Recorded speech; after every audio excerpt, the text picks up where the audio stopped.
नमस्ते और the deep dive में आपका स्वागत है। आज हमारे सामने है भारत का केंद्रीय बजट 2026-27। अब देखिए, बजट का नाम सुनते ही दिमाग में बड़े बड़े आंकड़े, मुश्किल शब्द ये सब घूमने लगता है। लेकिन ये सिर्फ एक हिसाब किताब का दस्तावेज नहीं है। ये विकसित भारत 2047 के लक्ष्य का एक खाका है। हमारे पास वित्त मंत्री निर्मला सीतारमण का भाषण है, इकोनॉमिक सर्वे के कुछ अहम हिस्से हैं और कई स्रोतों से विश्लेषण भी। आज हम ये समझने की कोशिश करेंगे कि क्या ये सब मिलकर विकसित भारत की एक सुसंगत तस्वीर बनाती हैं, या ये सिर्फ अलग-अलग अच्छी योजनाओं का एक संग्रह है। क्या इन सब के पीछे कोई एक बड़ी सोच है? चलिए, इन सारे आंकड़ों और घोषणाओं के ढेर में से काम की बातें निकालने की कोशिश करते हैं। बिल्कुल सही सवाल पूछा आपने, और इसका जवाब शायद बजट की बुनियाद में ही छिपा है। वित्त मंत्री ने इसे 3 कर्तव्यों पर आधारित बताया है। ये सिर्फ एक शब्द का बदलाव नहीं है, ये एक सोच का बदलाव है। इसका लक्ष्य भारत को सिर्फ वैश्विक अर्थव्यवस्था का एक हिस्सा बनाना नहीं, बल्कि एक ऐसा भागीदार बनाना है जिसके बिना काम ही न चल सके। मतलब सिर्फ प्रतिक्रिया देना नहीं, बल्कि बाजारों को आकार देने की महत्वाकांक्षा। दिलचस्प। तो चलिए इसी नजरिए से इन 3 कर्तव्यों की पड़ताल करते हैं और देखते हैं कि क्या ये आपस में जुड़ते हैं।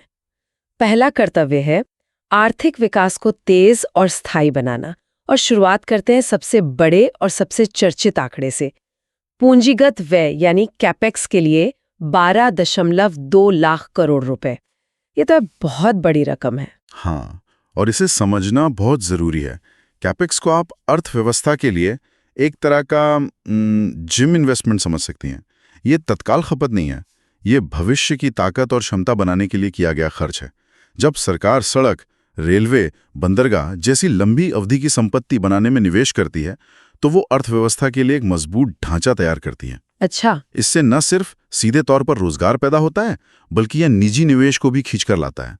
पिछले साल के 11.2 लाख करोड़ से यह बढ़ोतरी दिखाती है कि सरकार विकास की रफ्तार को बनाए रखने पर कितना जोर दे रही है। ठीक है, तो ये अर्थव्यवस्था का हार्डवेयर बनाने जैसा है। पर ये पैसा जा कहाँ रहा है? मुझे कुछ बहुत ही भविष्य की सोच वाली योजनाएं दिखी, जैसे बायोफार्मा शक्ति। ये सिर्फ दवाइयां बनाने से कुछ ज्यादा लगता है। ऐसा क्यों है कि इस पर अभी इतना जोर दिया जा रहा है? ये बहुत अच्छा सवाल है। बायोफार्मा शक्ति के लिए अगले 5 सालों में 10,000 करोड़ रुपए का आवंटन सिर्फ एक आर्थिक फैसला नहीं है। ये कोविड-19 के बाद की दुनिया का एक सबक है। हमने देखा कि कैसे वैश्विक सप्लाई चेन टूट सकती हैं। है ना? जी बिल्कुल। तो ये योजना भारत को बायोफार्मास्यूटिकल्स, मतलब जीवित जीवों से बनने वाली जटिल दवाओं के लिए एक वैश्विक केंद्र बनाने का प्रयास है। इसमें 3 नए निपेर यानी national institute of pharmaceutical education and research बनाना शामिल है, और 1000 से ज्यादा क्लिनिकल ट्रायल साइट्स का एक नेटवर्क बनाना भी। ये स्वास्थ्य सुरक्षा और आर्थिक अवसर दोनों को एक साथ साधने की कोशिश है। और इसी तरह की महत्वाकांक्षा सेमीकंडक्टर मिशन में भी दिखती है। ISM 2.0 का जिक्र हुआ। हम सेमीकंडक्टर पर कई सालों से जोर दे रहे हैं। तो पहले मिशन से क्या सीख मिली, और ये ISM 2.0 उसे कैसे अलग या बेहतर तरीके से कर रहा है? क्या असली चुनौती पैसे की है या टेक्नोलॉजी और टैलेंट की? ये बहुत ही महत्वपूर्ण बिंदु है। ISM 2.0 पहली कोशिश से मिली सीख पर ही आधारित है। पहली बार में हमारा ध्यान मुख्य रूप से बड़ी फैक्ट्रियां या फैब्स लगाने पर था, लेकिन अब समझ आया है कि सिर्फ फैब लगाना काफी नहीं है, आपको पूरे इकोसिस्टम की जरूरत है। इकोसिस्टम से आपका क्या मतलब है? मतलब ISM 2.0 का उद्देश्य उपकरण और सामग्री का उत्पादन, भारतीय डिजाइन और बौद्धिक संपदा यानी IP को बढ़ावा देना, और पूरी आपूर्ति श्रृंखला को देश में ही मजबूत करना है। चुनौती सिर्फ पैसे की नहीं, बल्कि टेक्नोलॉजी, टैलेंट और एक पूरे इकोसिस्टम को एक साथ लाने की है। इलेक्ट्रॉनिक्स कंपोनेंट्स मैन्युफैक्चरिंग स्कीम का बजट बढ़ाकर 40,000 करोड़ रुपए करना भी इसी दिशा में एक कदम है। वाह! मतलब सिर्फ चिप बनाने पर नहीं, बल्कि चिप बनाने वाली मशीनें और डिजाइन बनाने पर भी जोर है। इसी कड़ी में एक और बहुत ही विशिष्ट घोषणा है, rare earth corridor, Orissa, Kerala, Andhra Pradesh और तमिलनाडु में। ये सुनने में बहुत खास लगता है। इसका क्या महत्व है? लगते हैं इन गलियारों से खनन, प्रसंस्करण और विनिर्माण को बढ़ावा मिलेगा, जिससे हमारी निर्भरता कम होगी। लेकिन ये सिर्फ आत्मनिर्भरता की बात तो नहीं लगती, इसके पीछे कोई बड़ी वैश्विक रणनीति भी है क्या? बिल्कुल, और यही इस बजट की छिपी हुई परतों में से एक है। आज दुनिया में लगभग 90% रेयर अर्थ की प्रोसेसिंग चीन में होती है। ये एक बहुत बड़ी निर्भरता है जिसे एक हथियार के रूप में भी इस्तेमाल किया जा सकता है। ये कॉरिडोर बनाकर भारत उस निर्भरता को तोड़ने की कोशिश कर रहा है। ये भविष्य के लिए एक बहुत बड़ा रणनीतिक लाभ हो सकता है जो भारत को हाईटेक मैन्युफैक्चरिंग की दुनिया में एक अनिवार्य भागीदार बना सकता है। ये तो बहुत बड़ा दांव है। अब छोटे व्यवसायों पर आते हैं, एमएसएमई जिन्हें अर्थव्यवस्था की रीढ़ कहा जाता है। चैंपियन एमएसएमई बनाने का विचार सुनने में बहुत अच्छा लगता है, लेकिन क्या स्रोतों में इस बात का भी जिक्र है कि जमीनी स्तर पर छोटे उद्योगों तक पैसा पहुंचने में जो नौकरशाही की बाधाएं आती हैं, उन्हें दूर करने के लिए क्या किया जा रहा है? ये एक जायज चिंता है और हमेशा से एक चुनौती रही है। इस बजट में दो तरफा प्रयास दिखता है। एक तो 10,000 करोड़ रुपए का एसएमई ग्रोथ फंड है जो उन्हें बढ़ने के लिए पूंजी देगा। दूसरा और शायद ज्यादा महत्वपूर्ण, उनके नकदी प्रवाह यानी कैश फ्लो की समस्या को हल करने की कोशिश है। टीआरडीएस प्लेटफॉर्म जो उन्हें अपने बिलों पर तुरंत पैसा दिलाने में मदद करता है, उसे अनिवार्य किया जा रहा है। अच्छा, ये सुनिश्चित करता है कि बड़े खरीदार उनका पैसा समय पर चुकाएं। तो कोशिश सिर्फ पैसा देने की नहीं, बल्कि सिस्टम को सुधारने की भी है। और इंफ्रास्ट्रक्चर में 7 नए हाई स्पीड रेल कॉरिडोर, ये तो बहुत महत्वाकांक्षी लगता है। जापान का उदाहरण हमारे सामने है कि कैसे इन ट्रेनों ने पूरे देश की अर्थव्यवस्था को बदल दिया। लेकिन भारत में भूमि अधिग्रहण और लागत हमेशा एक बड़ी चुनौती रही है। क्या इस पर कोई नई सोच नजर आती है? चुनौती तो है, लेकिन सोच ये है कि इन कॉरिडोर्स को सिर्फ ट्रांसपोर्ट लिंक के तौर पर नहीं देखा जाए, इन्हें ग्रोथ कनेक्टर्स के रूप में विकसित किया जाए। जब आप मुंबई, पुणे या दिल्ली, वाराणसी जैसे औद्योगिक और सांस्कृतिक केंद्रों को जोड़ते हैं, तो आप एक पूरे आर्थिक क्षेत्र का निर्माण करते हैं। सही बात है। इससे इन परियोजनाओं के लिए राजनीतिक और सामाजिक समर्थन जुटाना आसान हो सकता है। साथ ही दानकुनी से सूरत तक का नया डेडिकेटेड फ्रेट कॉरिडोर माल ढुलाई की लागत और समय को कम करके पूरे मैन्युफैक्चरिंग सेक्टर को और अधिक प्रतिस्पर्धी बनाएगा। तो पहले कर्तव्य में सरकार अर्थव्यवस्था का हार्डवेयर यानी सड़कें, पोर्ट्स, फैक्ट्रीज बनाने पर जोर दे रही है। लेकिन इस हार्डवेयर को चलाने के लिए सॉफ्टवेयर भी तो चाहिए, यानी कुशल, शिक्षित और स्वस्थ लोग। लगता है दूसरा कर्तव्य इसी पर केंद्रित है, आकांक्षाओं को पूरा करना और क्षमता निर्माण। आपने बिल्कुल सही तरीके से जोड़ा, एक के बिना दूसरा अधूरा है। और इसी सॉफ्टवेयर को अपग्रेड करने के लिए education to employment and enterprise नाम की एक उच्च अधिकार प्राप्त स्थायी समिति का प्रस्ताव है। इसका मुख्य मकसद क्या है? ये पहचानना कि हमारी शिक्षा प्रणाली जो डिग्रियां दे रही है और उद्योगों को जिस तरह के कौशल की जरूरत है, उसके बीच एक बड़ा अंतर है। हाँ, ये स्किल गैप की बात तो हमेशा होती है। जी, खासकर सेवा क्षेत्र में, जहां भारत की असली ताकत है। लक्ष्य है 2047 तक वैश्विक सेवाओं में हमारी हिस्सेदारी को 4.3% से बढ़ाकर 10% करना है। यह समिति इसी अंतर को पाटने का रोडमैप तैयार करेगी। और स्वास्थ्य क्षेत्र में भी क्षमता निर्माण पर काफी जोर है। हम यहाँ दोहरी रणनीति देख रहे हैं। एक तो अपने देश के लिए पेशेवर तैयार करना और दूसरा दुनिया के लिए एक मेडिकल हब बनना। क्या यही सोच है? एकदम। एक तरफ अगले 5 सालों में 1 लाख अतिरिक्त अलाइड हेल्थ प्रोफेशनल्स तैयार करने की योजना है, जैसे लैब टेक्नीशियन, फिजियोथेरेपिस्ट। ये हमारे अपने हेल्थ केयर सिस्टम को मजबूत करेंगे। दूसरी तरफ निजी क्षेत्र की मदद से 5 क्षेत्रीय मेडिकल हब स्थापित किए जाएंगे। Medical hub? हाँ, इनका मकसद मेडिकल टूरिज्म को आकर्षित करना है, यानी दूसरे देशों के मरीज इलाज के लिए भारत आएं। इसके साथ ही आयुर्वेद जैसे पारंपरिक चिकित्सा ज्ञान को बढ़ावा देने के लिए 3 नए अखिल भारतीय आयुर्वेद संस्थान भी स्थापित किए जाएंगे। ये एक समग्र दृष्टिकोण है। मुझे ऑरेंज इकोनॉमी शब्द बहुत दिलचस्प लगा। ये एनिमेशन, गेमिंग और कॉमिक्स यानी एवीजी क्षेत्र के लिए है। ये कोई छोटी मोटी बात नहीं लगती। इस पर इतना ध्यान क्यों? में 20 लाख कुशल पेशेवरों की आवश्यकता होगी। ये एक ऐसा क्षेत्र है जहां भारत की युवा आबादी और रचनात्मक प्रतिभा एक बड़ी ताकत बन सकती है।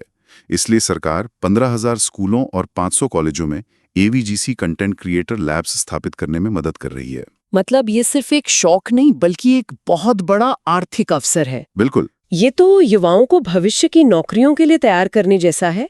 और पर्यटन के क्षेत्र में भी एक बहुआयामी दृष्टिकोण दिख रहा है। गाइडों को ट्रेनिंग देना, ऐतिहासिक स्थलों को डिजिटल बनाना और माउंटेन ट्रेल्स जैसे नए आकर्षण बनाना। हाँ, सोच ये है कि पर्यटन को सिर्फ कुछ स्मारकों तक सीमित न रखा जाए। 10,000 गाइडों को कौशल प्रदान करने की पायलट योजना का मकसद पर्यटकों को बेहतर अनुभव देना है।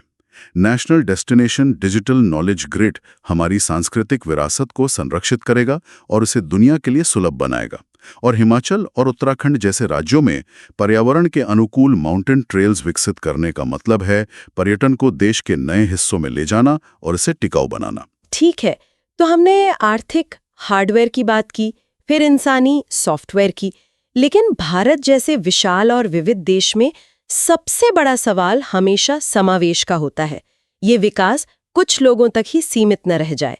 और यहीं पर तीसरा कर्तव्य आता है, सबका साथ सबका विकास। बिल्कुल, और ये सुनिश्चित करता है कि विकास की कहानी पूरी हो। इसमें किसानों पर विशेष ध्यान है, लेकिन परंपरागत तरीके से नहीं।